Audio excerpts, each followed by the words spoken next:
morning, and welcome to the weekly multi-platform service of Tri-County Unitarian Universalists, based in Summerfield, Florida. We acknowledge that we occupy the ancestral, traditional, and contemporary lands of the indigenous Florida peoples. I'm Helene Kirschbaum, today's service leader, and we're glad to have our minister, the Reverend Kristina Spaude, leading worship today. Hello to our members and friends, and a special welcome to those who might be visiting here for the first time. Unitarian Universalists are united not by a creed of shared beliefs, but by a covenant of shared values. We celebrate that we do not need to think alike to love alike. It is our respect and encouragement of each other's diversity of thought that truly binds us together. For the curious and for the seekers, Unitarian Universalist values and covenant may be found on your order of service and at our website, triuu.org. Our newsletter, included in the timetable, can also be found there under news and events. We have announcements, but first, please mute your phone or place it in airplane mode. Thank you. This Thursday, May 14th, from 4 to 5, we will have our monthly forum. The topic will be sign language and deaf culture. Flyers are on the table behind AV. Ann Simonson will answer any questions you may have. It will be both educational and fun. After the forum, we'll have our potluck, so join us if you can.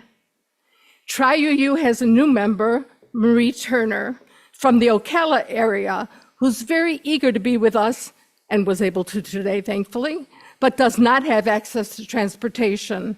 We have provided her with contact information for other members and friends who live in Ocala. If she gives you a call, please be open to occasionally helping her get to and from our Sunday services or other events. Ocala is a large place, but if everybody takes an occasional turn, it won't be too burdensome for any one person to go a few minutes out of their way. Cindy Grossman will now share some thoughts on a reflection on Nakba Day.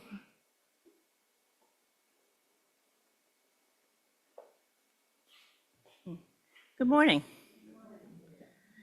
Human rights belong to everyone. There are no exceptions. Friday, this coming Friday, May 15th, marks the 78th anniversary of the Nakba, N-A-K-B-A, Nakba. UU congregations across the United States are asked to bear witness by recognizing this Nakba Day this week. The Nakba, which means catastrophe in Arabic, refers to the mass displacement and dispossession of Palestinians during the 1948 Arab-Israeli War.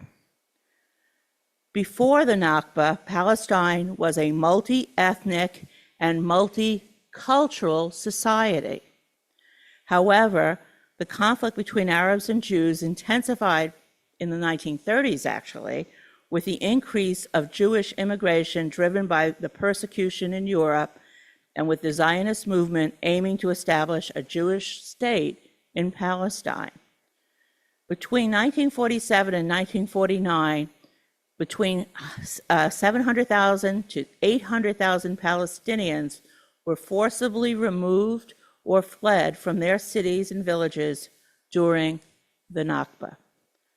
Hundreds of towns and villages were destroyed by Israeli forces, and displaced Palestinians were never allowed to return. The General Assembly of the United Nations first recognized Nakba Day in 2023. In 2024, the Unitarian Universalist General Assembly affirmed our solidarity with Palestinians in an action of immediate witness. Many Palestinians, human rights organizations, Middle Eastern scholars, and some UN bodies explicitly describe the Nakba as ongoing rather than a closed event in the 1940s. Forced removal is a war crime and denial of human rights. Today, our U.S. tax dollars support this continued killing and the forced removal of Palestinians.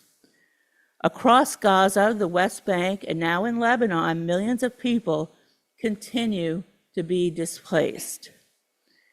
In the Gaza Strip, roughly 90% of the people, about 1.9 million Palestinians, have been displaced at some point during the current war, and many have been uprooted multiple times.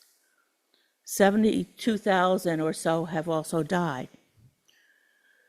Over the past year, more than 36,000 Palestinians have been forcibly displaced in the West Bank, which the UN describes as one of the largest waves of forced displacement there in decades. In Lebanon, Palestinians have lived in displacement since 1948, and in the past few months, many of them have been uprooted yet again by Israeli strikes and mass evacuation orders. The current ongoing military escalation has fueled the displacement of 1 million individuals in under a month. Fear is deepening among already vulnerable communities. UUs affirm pluralism, interdependence, generosity, equity, transformation, and justice. We are bound by love to bring these values into the world and make them a reality. If you would like to learn more about this topic, including how to support the Not My Tax Dollars campaign that tells our congresspersons no to 3 things: no to war in Iran, no to weapons for Israel, and no to ICE in our communities, please visit our literature table. You can see it back there near the book table, and Carol is good enough to be there, and Erin will come and join us as well. After today's service, we will be distributing some literature from Unitarian Universalists for Justice in the Middle East and a bibliography of resources that you can use to learn more. We would also like to gift you with a poppy. The red poppy flower is a national symbol of Palestine. Poppies grow in abundance in Palestine, symbolizing the relationship between Palestinians and the land, the bloodshed that they have endured, as well as their resistance against Israeli occupation and displacement. Please take 1 or 2 poppies from in the back to commemorate Nakba Day. I thank you.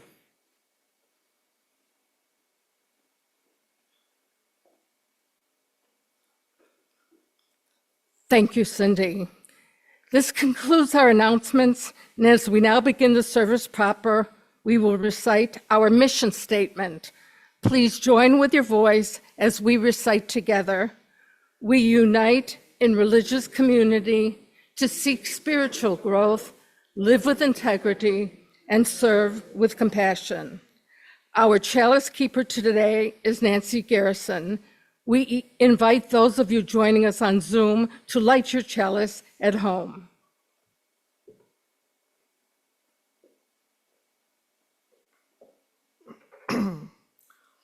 Recognizing the beauty around us and within us, in voice and spirit, we gather to light our chalice. May we savor the beauty of our abundance and diversity, always cherishing one another and our earth. May we remember to inhale the lushness of life, knowing that we are a people of beauty. These are words of Kimberly Ann Tomczyk Carlson.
Our opening words this morning come from Craig Schwallenberg. Each of us is a seed in the divine secret garden. The gardener, a mystery to us, an unknowable beginning and bestower of grace. Nor do we know what lies within the seed of us, what will grow into being, what gifts we'll offer to the world.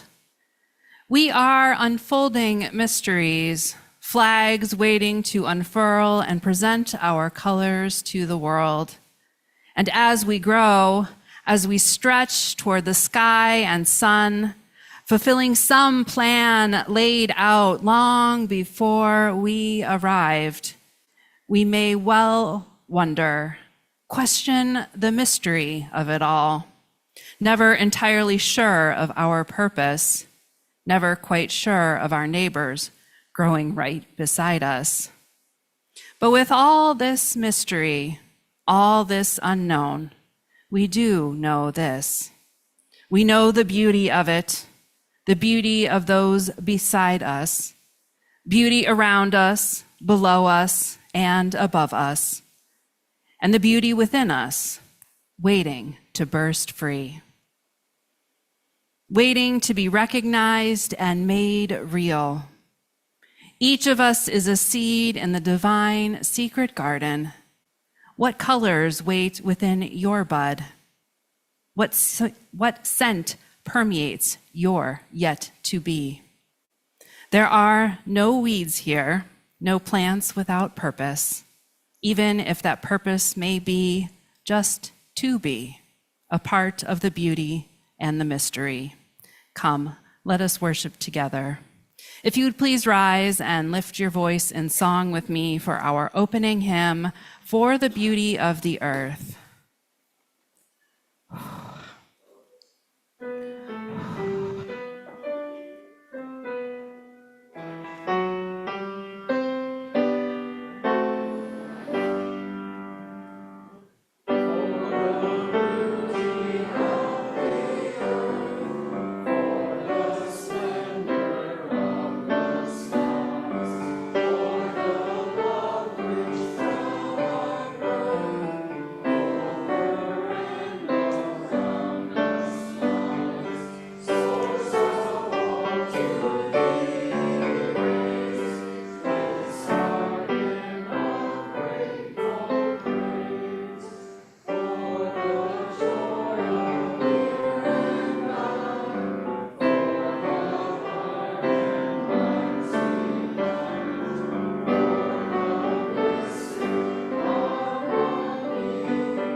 In place of a story today, I have an activity for you. Don't worry, you don't have to break into groups and talk to each other. I'll talk more about the flower ceremony when I get into the sermon, but for now, I'll tell you that it is an opportunity to celebrate the individuality we each have, as well as the beauty of our coming together. And so in that vein, the activity for today is to go to the table. There's one in the front and one in the back, where you'll see some blue poster board, markers, flower cutouts, and tape. We've got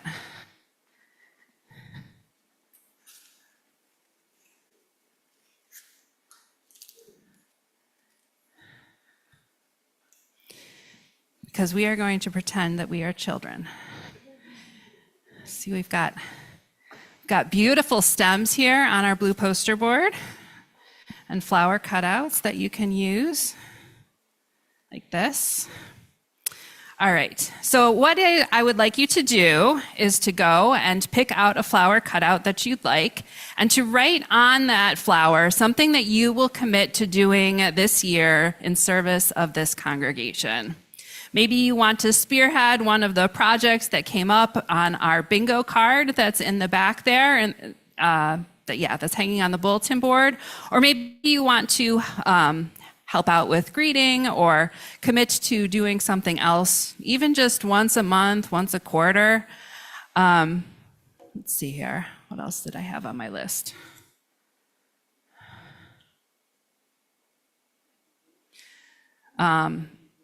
If you're looking for some ideas, even thinking about being an usher or a greeter or doing hospitality, I think our finance team might be fully staffed right now, but if you're thinking about maybe fun and fellowship or coordinating social justice, those are things that we would look forward to. I know a lot of you already do a lot, and I don't want you to feel like you're starting a new job. Maybe there are some balls that you've dropped. I have dropped 4 in the last week myself. And you can recommit to either doing those things or perhaps letting them go to make space for someone else to take on that responsibility. Or maybe mentoring someone else in something that you do. We are trying to create a healthy and sustainable garden in this congregation. If you're new, you can offer blessings to the congregation or just continue showing up because that matters, or not participate at all, no judgment.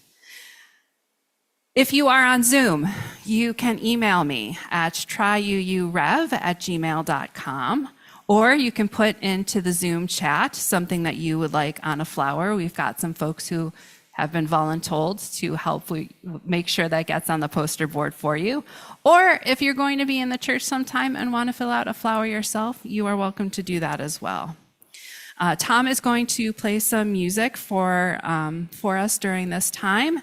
Just write on a flower and then tape it to the cardboard so that we can make our own beautiful bouquet of what we want to do for this congregation in the coming year.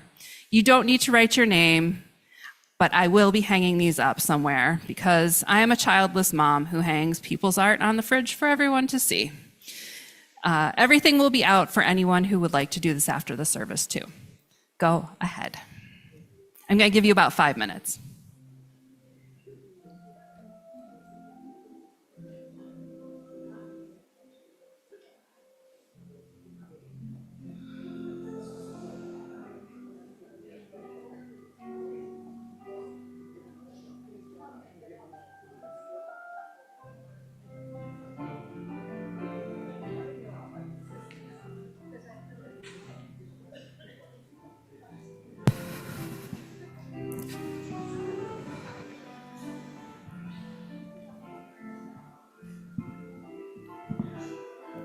How are you feeling?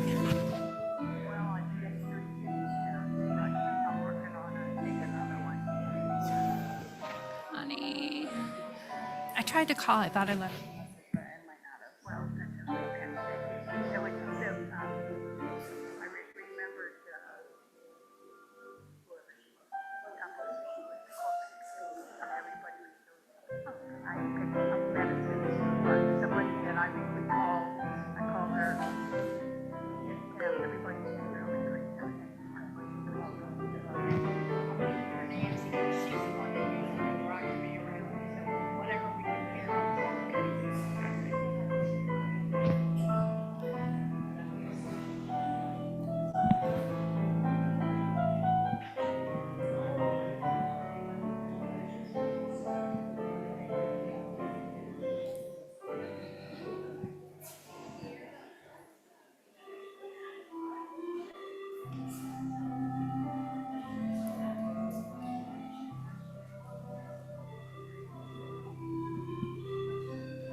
Welcome back.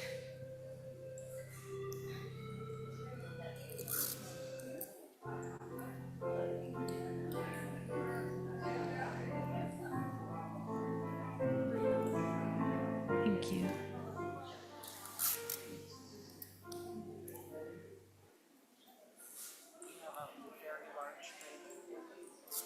We're gonna go here.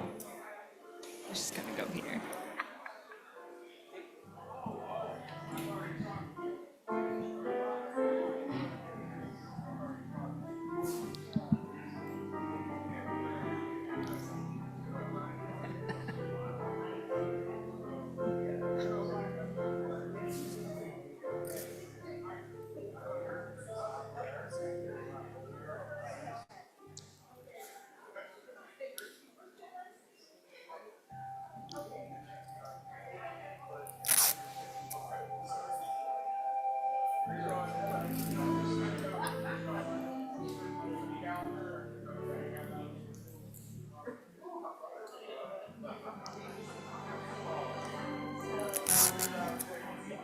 I'm all right. How are you? Good.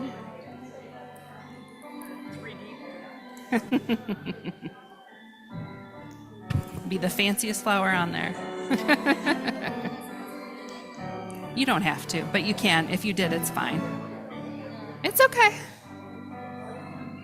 It's all good.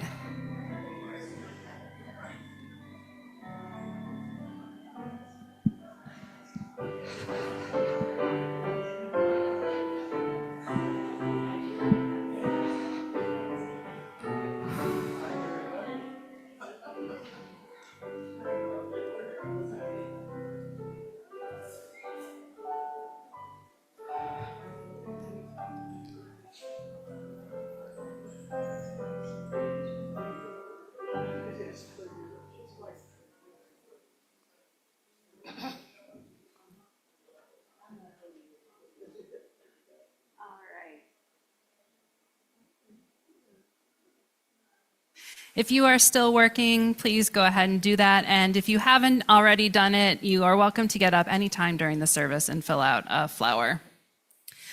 Now, as we move deeper into our service, let us turn inward to consider transitions, the joys, sorrows, and concerns that we all experience in our life's journeys.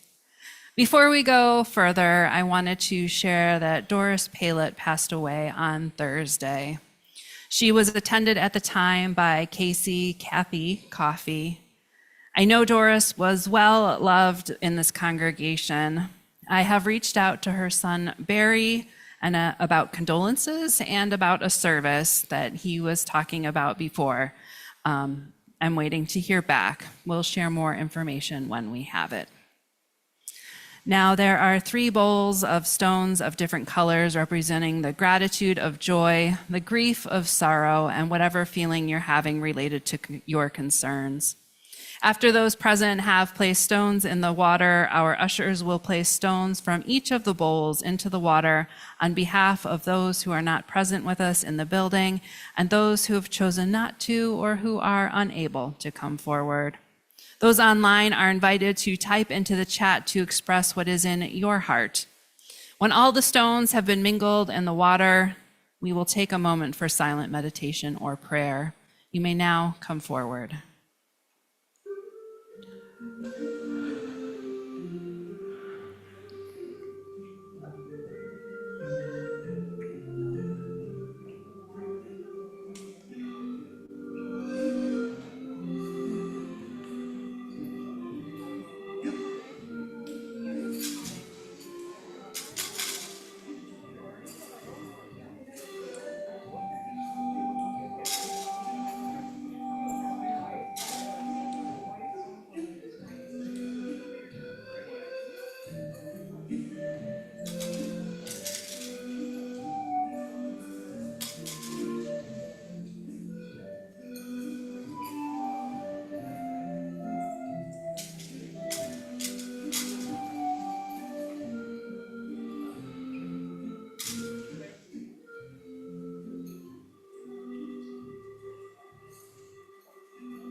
Let us take a moment to reflect on our own joys, concerns, and sorrows, and those of others in this beloved community.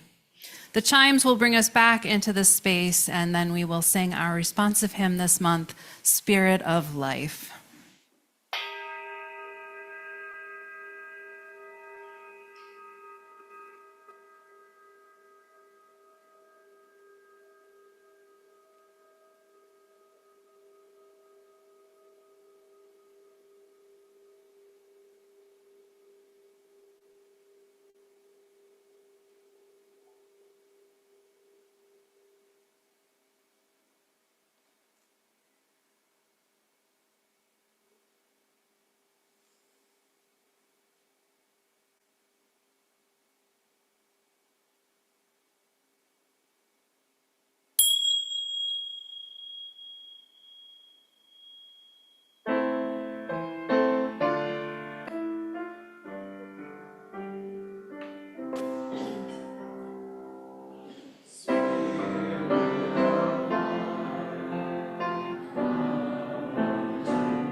We will now receive our offering. If you're visiting us for the first time, please do not feel obligated to give. You are our guest, and we are happy to have you here with us today. This is a time in our service when those who wish to make some monetary contribution to our congregation's vision and mission give to support this community and its outreach. If you're putting cash in the basket that you want credited to your pledge, please put the cash in a manila envelope with your name on the front. Envelopes are available on the table at the back of the sanctuary. I invite the ushers to come forward.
What do plants do when life gets hard? Strew the world with floral beauty. writes biologist David George Haskell in his beautiful essay in Emergence magazine titled Wildflower Beauty and the Search for Home. This year, I've been thinking a lot about how, as things get hard and complicated and frustrating or worse, I turn again and again to beauty as a way to slow down, open back up, celebrate the world, and give thanks for the ability of that which endures outside human constructs. It's a smooth transition from there to the topic of today, the flower ceremony. This year is the 103rd anniversary of the flower ceremony, first held in Prague. This is one of two uniquely Unitarian Universalist celebrations that most of our congregations honor each year. It's one many of us have come to look forward to. Until about 2016, even having a historian's appreciation for the ceremony's story, it seemed all too easy and even self-serving at times to do this ceremony, beautiful as it is. Our American culture tells us all the time in so many ways that, like flowers, we are each beautiful and wonderful, even as it treats us as if we can be molded into an ideal body type, and as if whatever they're selling is something we all need. You're special as long as you conform. But that election changed everything. It made clear that this country is deeply divided, and the passing years have left us witnessing a right-wing takeover of our democratic republic. It's a road that's been traveled before. In 1914, the Great War broke out in Western Europe. That year, a Baptist pastor and church planter named Norbert Chopik fled Europe for the US. His views were too liberal even then for the German authorities, and it was not safe for Chopik, his wife, and their 8 children to stay. During this time in the US, Chopik resigned as a Baptist minister as he continued to become more liberal. And after his first wife died, he met and married his second wife, Maya. Together, they founded the Unitarian Church, which they were impressed by and their children loved. At the end of 1921, they decided to return to their newly formed homeland of Czechoslovakia, as they felt called both to help rebuild their country and to spread the good word of our faith. Chopik founded a church in Prague that grew quickly. Czechoslovakia, like much of Western Europe, was deeply devastated by the war. People didn't have enough to eat and sometimes enough clothing to wear. Families were displaced, the landscape devastated.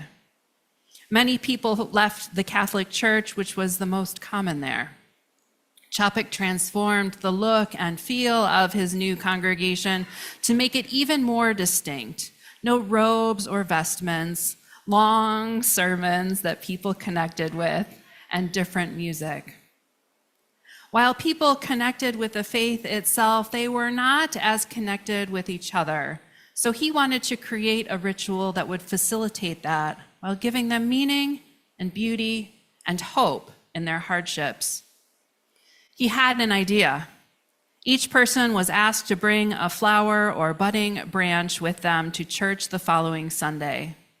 The service was about a number of ideas related to the flowers, their unique beauty, how they differed from each other in shape, size, color, and kind, and the wonderful image they created when brought together. Reverend Dr. Chopik then made comparisons between the flowers and the people, reminding them each of their inherent worth and dignity, their beauty, the power they create and share when together. Each year, he consecrated the bouquets they created together. One blessing he shared is, "Infinite Spirit of life, We ask thy blessing on these, thy messengers of fellowship and love.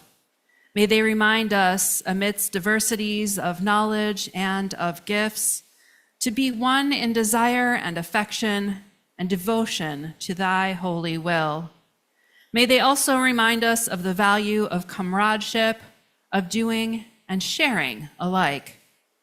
May we cherish friendship as one of thy most precious gifts.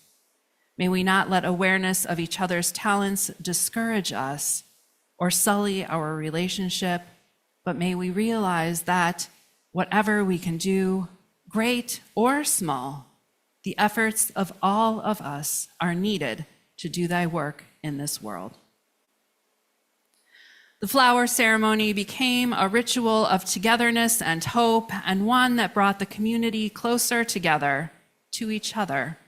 The church flourished. In 20 years, it had about 3,200 members. Also in 20 years, Europe had entered another great war. Maya, who had long since become Reverend Maya, came back to the U.S. in 1939 to fundraise for relief efforts at home by going on a speaking tour. She decided to do what she could while she was here and became the minister of the New Bedford, Massachusetts Unitarian Church, where she served from 1940 until 1943. During the tour and her ministry, she shared the flower ceremony that her husband had created. It has become a widely celebrated ritual throughout Unitarian Universalism and remains the best known uniquely UU celebration.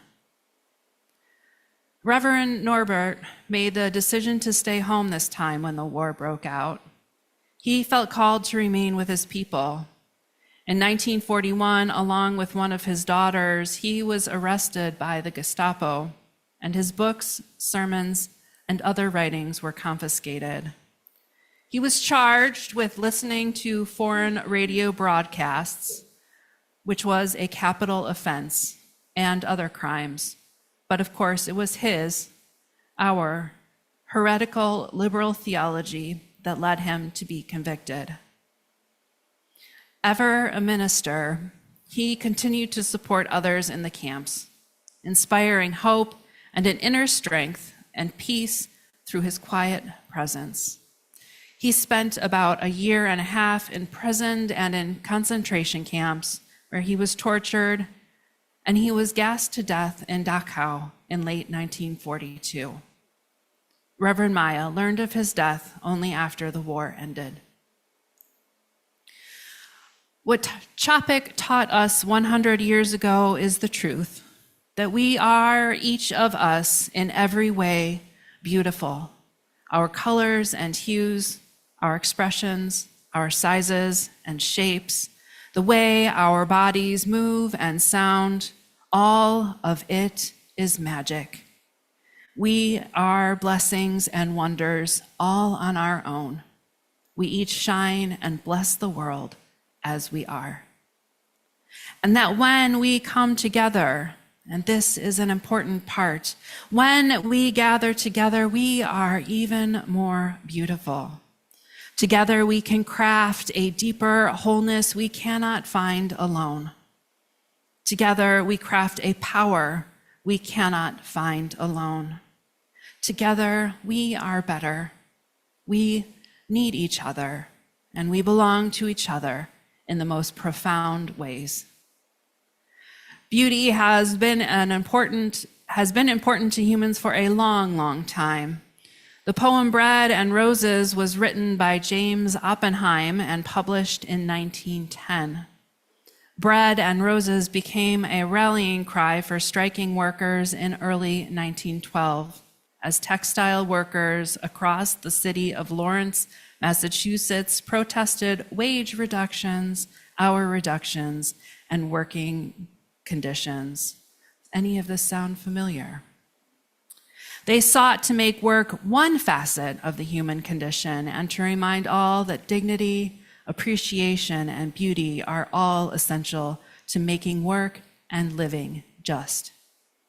And so as we reflect on today's theme of unfurling beauty, may we all be reminded that beauty isn't just about flowers, but also about having a good, meaningful life we can delight in.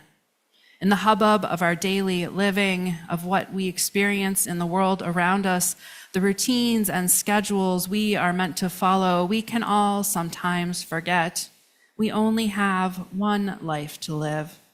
Our time is precious. Our connections with each other are more important than how many widgets we can make. Life is abundant with truth, beauty, wisdom, and wonder, and we all need to know these in order to have our best lives. Chopik's life and work was never meant to be the center of the flower ceremony, but we don't have control over what our legacies will be. Given the state of the state, the country, the world, it seems as important as ever to remember his faithful legacy. Chopik and the striking workers all sought to make and leave the world a more beautiful place than the one they were born into. They remind us of the power we have as individuals and as a community to create hope and a greater good. May the flowers always remind us of all that is good and true. May they remind us of the importance of beauty in our lives and work. May we honor lives of service to others and to our shared faith, and remember to hold and celebrate and build with each other. May we live into the radical possibilities of our faith and know how both its strength and its failures. May our values ground us and our creativity bolster us to give us the strength and courage to live our lives as fully as we can in the time we have, as we have heard, making the world a bit more beautiful. If you would please rise and lift your voice in song with me for our closing hymn, As We Come Marching, Marching.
Nancy Garrison will now read our chalice extinguishing message.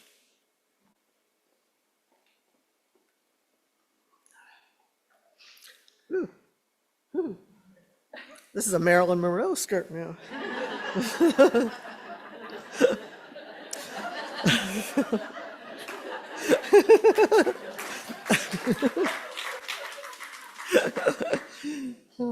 We have basked in the warmth and beauty of this flame in this community. As the chalice flame is extinguished, let us carry its glow within. Let us kindle new sparks within these walls and beyond. Words of Deborah Burrell.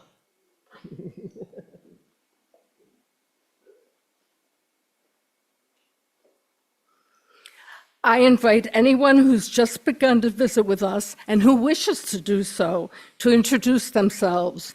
Please raise your hand and an usher will bring a microphone to you. Please bring the microphone close to your mouth so we can hear you better.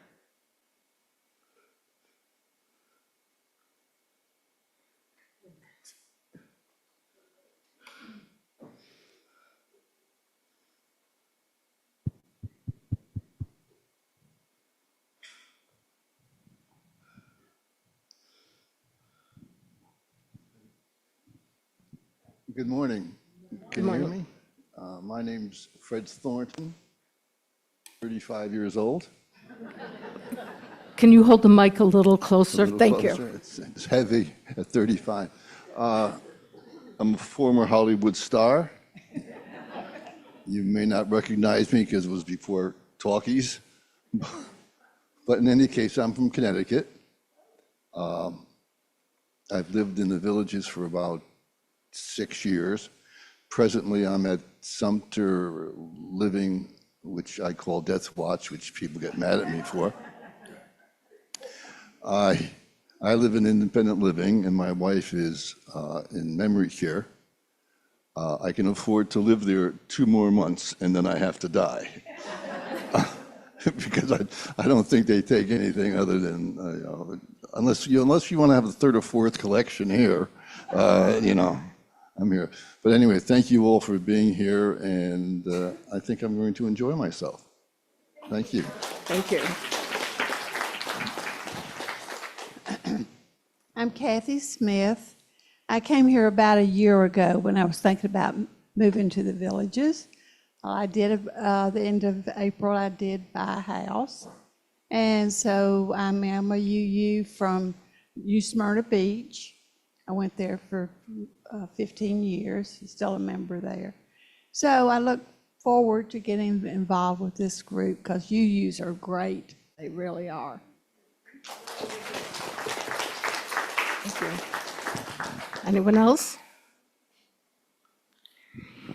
If you would like to receive regular communications on upcoming Tri-UU events, please take and fill out a guest card, which will be available at the door after the service.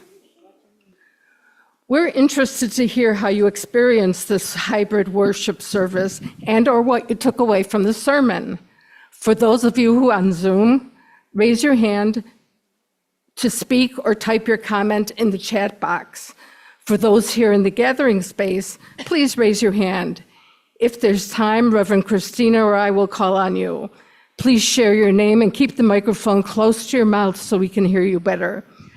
And our Zoom friends, miss your face. If you're willing, they'd love to see you while you're talking. If you wish to be seen on the monitors and by those attending on Zoom, please stand directly in front of the pulpit. Please keep comments brief and on topic. No announcements, please. Liz?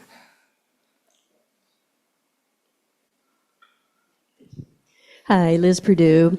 In botany, we have a saying, there's no such thing as a weed. If you say that in front of a botanist, they will tell you, no, a weed is just a plant in the wrong place. And I use that often when I think about being a UU, because oftentimes, I'm that weed in a wrong place. It feels like a wrong place, but then I feel like, let's try to make this a better place. So as UUs, let's go out there and be that weed in the wrong place.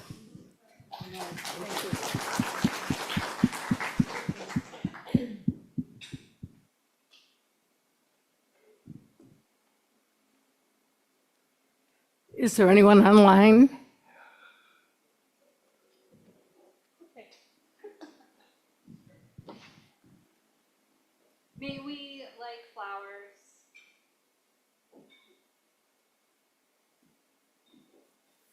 May we, like flowers, learn and practice strewing the world with beauty.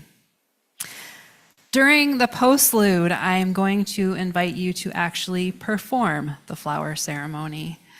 You are welcome to come up, and please take a flower that is not the one that you brought, one that someone else brought with you as you go about your day.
worship in the back of the room until 11 o'clock. If you want a bit more to eat and more time to visit, there's a sign-up sheet on the table near the bookshelves to coordinate with others who like to go out for brunch. We share our minister with our sibling congregation in Eustis, where she will lead a second service. Reverend Kristina will be here until 10:20-ish for those who'd like to talk with her. Come and say hi. The Zoom room will stay open for 20 minutes.